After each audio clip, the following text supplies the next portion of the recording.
Welcome back, everybody, to the newest episode of PenPodcast.com. I'm your host, Matthew Harms, founder of Pen for Hire, where we offer premier ghostwriting and author coaching services. Also, the creators of the Pen Podcast, where we sit with authors, writers, writing industry professionals, subject matter experts, and all-around interesting people. Today, we have an interesting guest, not necessarily part of the writing community. However, his area of specialty, I know, is of a hot topic for most of our audience. So without further ado, I'd like to introduce Charles Gellman. How are you today, Charles? I'm doing great, Matthew. Thank you so much for having me. Really excited to be here. It is my pleasure. I mean, in this day and age, I'm not going to steal your thunder because I want you to tell everyone a little bit about what you do, but even if it's a completely different industry, your underlying technology is of very much concern in the writing world right now. Yeah, so my background's in data science. I specialize in AI-assisted robotics, which enable patients with chronic disease to care for themselves at home without the assistance of a caregiver. Wow. So that is an application of AI where I think we could all agree doesn't sound scary at all. Well, I think it depends upon the perspective of the individual, because a lot of folks are leery of the technology and the usage to enhance patients' lives, as well as, within the writing community, some folks feel like AI may be, taking pieces of work that they might be, applicable to performing. So I think it really depends upon the application. As I see AI, I see it enhancing the ability to help healthcare workers, doctors, nurses, as well as patients in the house with their health and well-being. But there's so many different angles that the conversation goes. And then it's usually, all the way to the left, all the way to the right. So it just depends upon the perspective and the person we're chatting with. Absolutely. I mean, it's funny that you went to the leery and people being leery of the technology, which I guess maybe for me, since I'm not really of that older age group yet where I shun all new things. What went through my head when I said it doesn't sound scary at all is I'm more leery of having someone have to take care of me, have someone in my home providing me services, because we hear horror stories all the time of these home health aides or people who just don't care. They're in it for a paycheck that's not even big enough. Whereas the AI would give me a bigger level of confidence because it's actually doing what it was programmed to do. Yeah, so that's very interesting because I think most caregivers, they do have a good heart and they want to help people out. And that's why they're servicing it. It is not a highly paid, skilled offer. So you have to think about the types of people that are being lured into that. It's not for pay. So to your point, you can have bad characters. And I think in all industries, you can have good and bad, but the intention of the people and the types of people that go in there, it is a little bit different having a stranger in your home. People are accustomed to jumping into strangers' vehicles and be driven around, but then you have a stranger go into your home and it's okay because they're a caregiver, and some people are okay with that and others are not. So now with the advent of a robotic device in your home without having somebody go into your home, does that make you safer? And that is an interesting discussion. And I'm sure that's probably one for a whole different conversation on a whole different podcast. But what it has me thinking about is we very much live in a world where you kind of have, I'm going to say this bluntly, evolve or die, right? And a little closer to home with what you do, because we are talking about medicine and people's lives. But you mentioned getting in someone's car with a stranger. I mean, taxis have been around forever. AI and technology has only made it more wide scale, where now you can just order it directly from your phone to wherever you are in the world. We stay in strangers' homes with Airbnb, and no one gives these things a second thought anymore.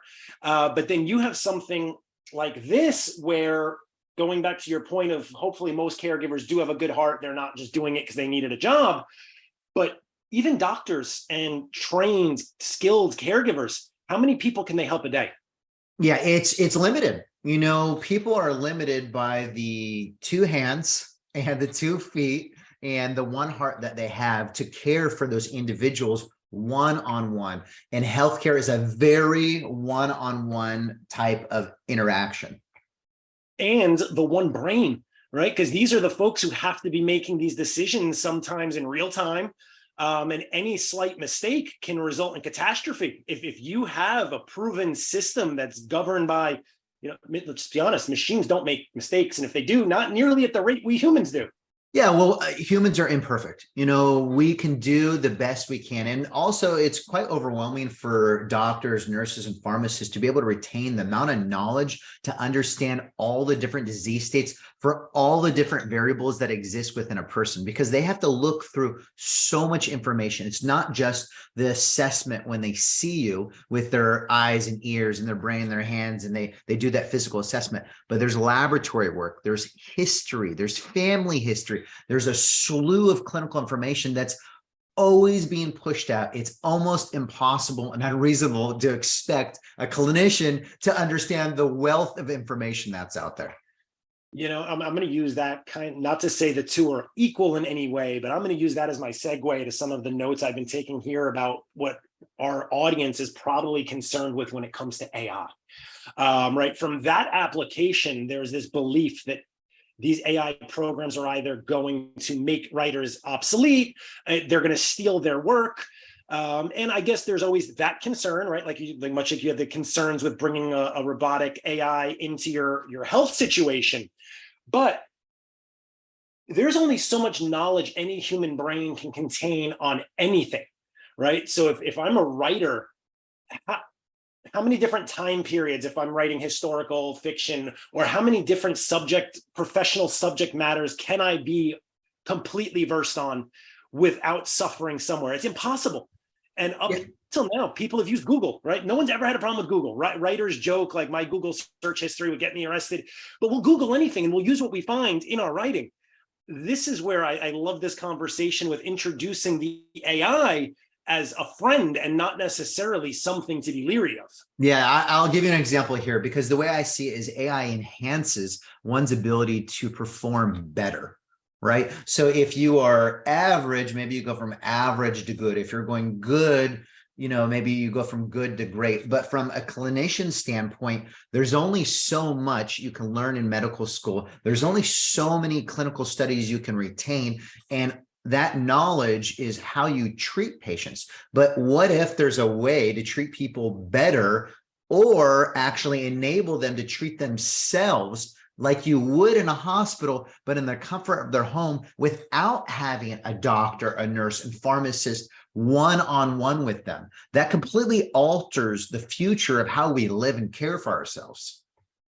So I want to make sure I'm understanding this and not misconstruing it in my head, because what I think I'm hearing is the AI that you guys are working with is not actually replacing any of these folks, right? So the doctor's still making the diagnosis.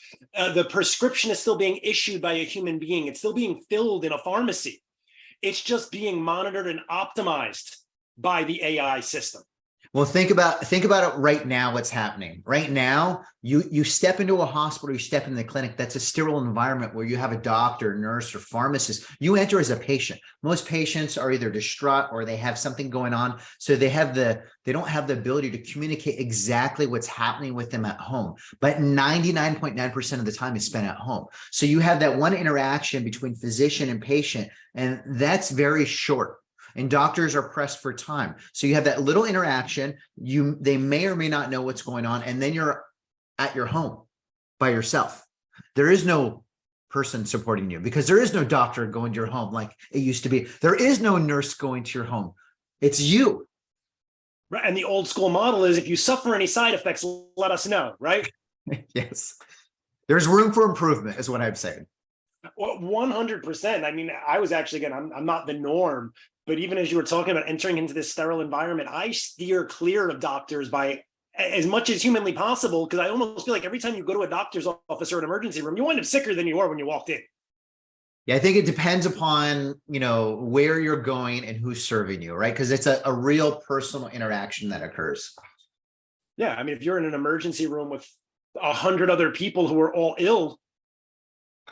Yeah, I mean, there's a chance that you could potentially get something when you enter that environment. Now, if you do have a chronic disease, usually these people are stabilized. They know what type of medical conditions they're treating, and doctors and nurses do a phenomenal job, trying to enhance people's lives. But ultimately, they can only do what they prescribe, and it's really dependent on the person. Look in the mirror. You and I, our family, our friends, our loved ones, if they're not following doctors' directions, medicines are only as good as the medications that are taken. They're not taken, they don't work. In the doses and at the times prescribed. Yes. And then if you don't take the medications, then the doctors and the nurses think that they don't work as well. So what they do is they give you a larger dosage or more medications because you're simply not taking the medications as intended. So it's an absolute travesty. Half the medications that go out are not taken. So I'm gonna throw a question for you. How many medications are distributed in the United States each year right now? Oh dear. So I'm going to throw out an off the wall number, which I might even be undershooting, but as someone who wrote an extensive blog on the state of healthcare in general in this country, I'm going to say there's probably 1 trillion prescriptions issued a year. Okay, we're not there yet, but over 6 billion prescriptions in the United States are given out each year. Over $600 billion is spent. Half of that, half is not taken. Half, $300 billion a year. Just think of that. Just think of the monumental impact of the healthcare industry. Well, and I want to put this in perspective for some readers who may not be aware of this either. Take that 6 billion and put it in perspective of the fact that the United States is a country of only about 340 million people. So do the math. That's most likely multiple prescriptions per household.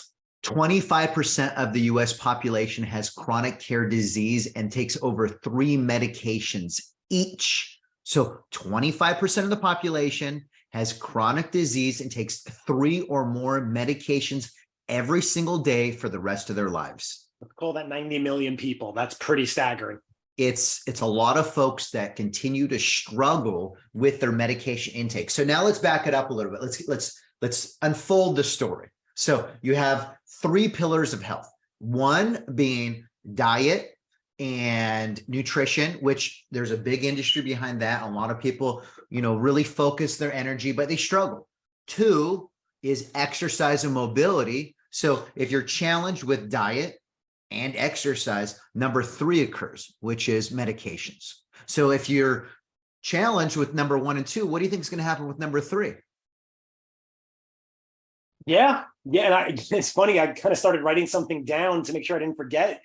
But like with the medication, you mentioned pillar 1's diet and nutrition. And I don't know if this is relevant or not, but that's the same thing as the prescription. If someone's telling you what you should be eating, right, and you're not doing it, it's just like not taking the medicine. And now no one understands why. So they move to the next one. All right, well, maybe you need to work out more. And your doctor asks you, are you working? Are you mobile? Oh, yeah, I'm walking twice a day. But if that walking is 3 steps to the refrigerator, are you really?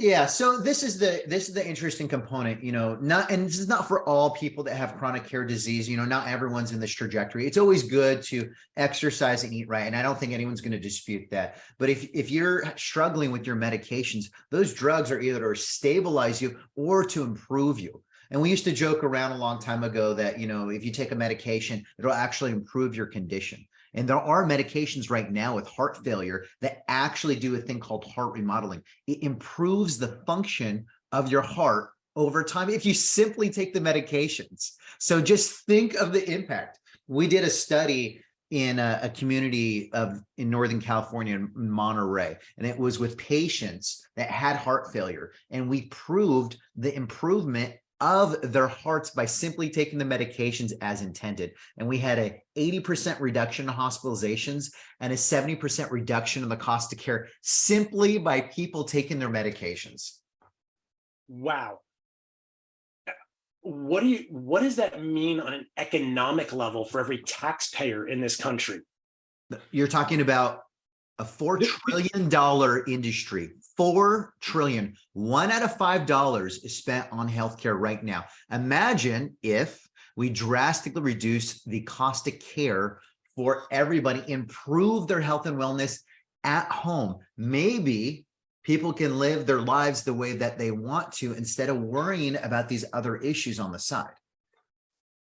Yeah, I mean, I'm going to go off on a tangent and we might have to have another conversation when I revisit that blog I wrote a few years ago. But what I'm hearing from folks like you who are making these groundbreaking improvements to a system that's been broken for years is we may have a chance at healthcare coverage for all.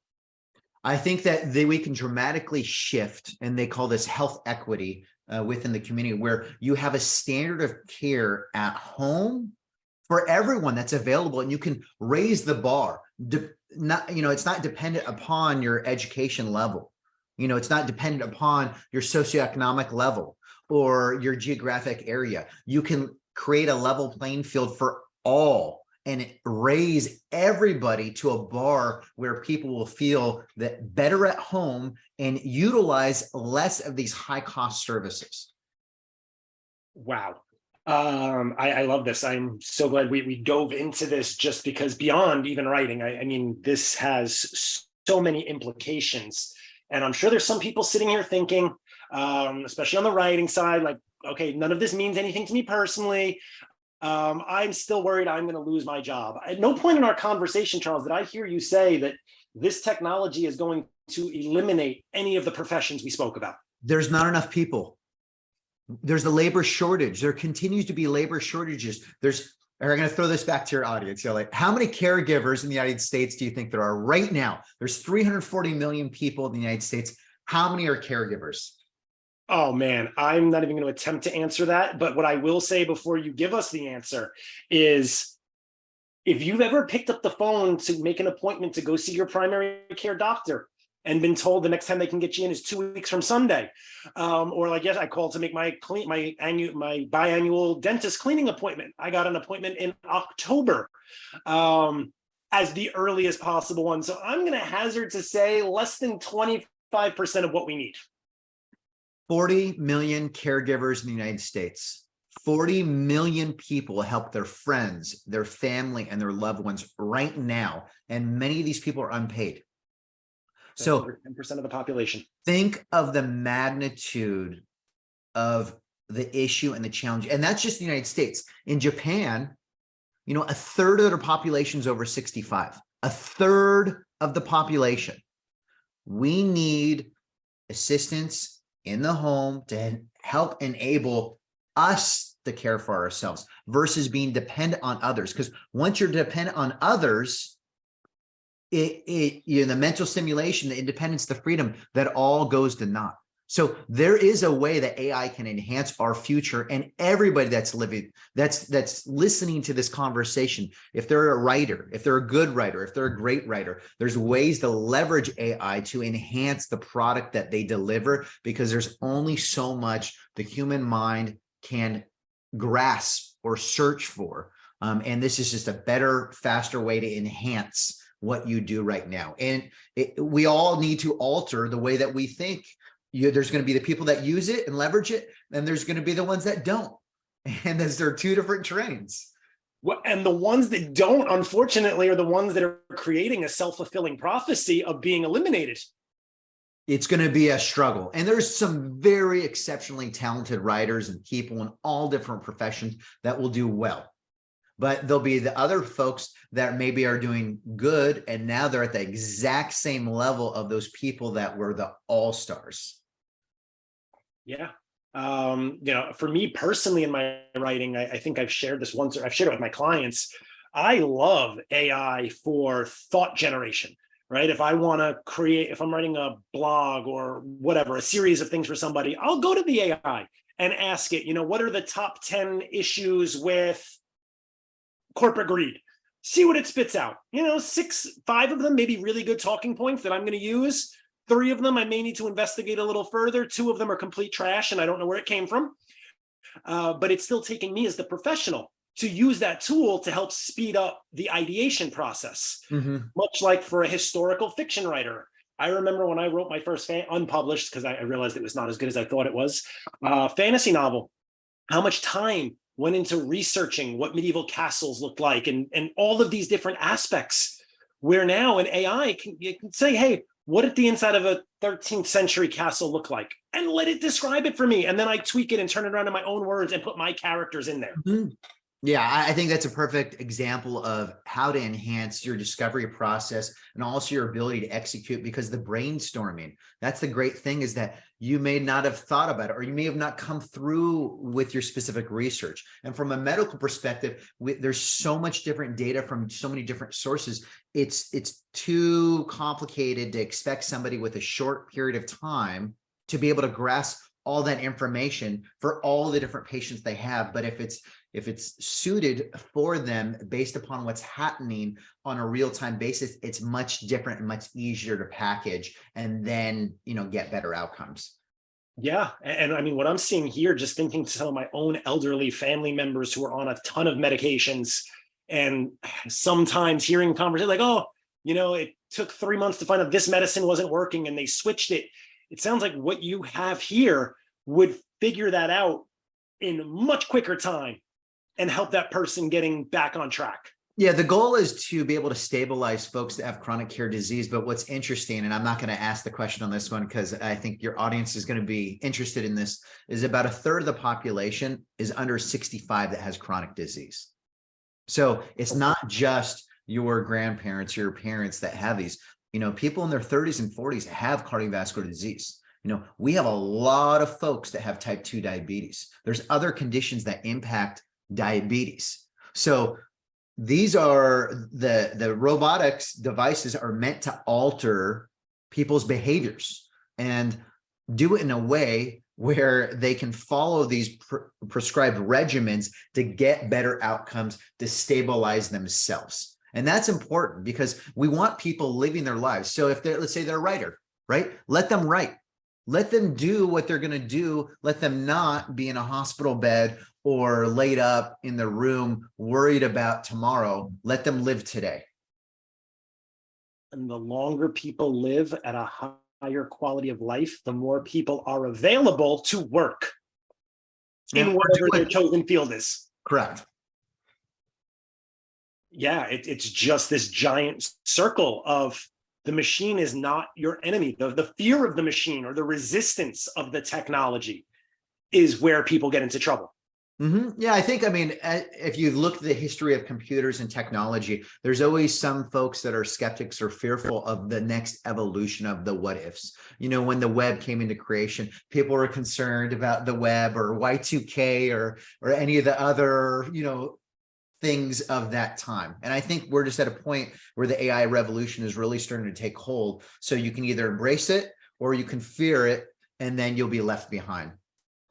I'm just going to put it like this. If we look at all those things people were afraid of, without a doubt, there were negative consequences to them, right? Unfortunately, people use the internet for some shady things.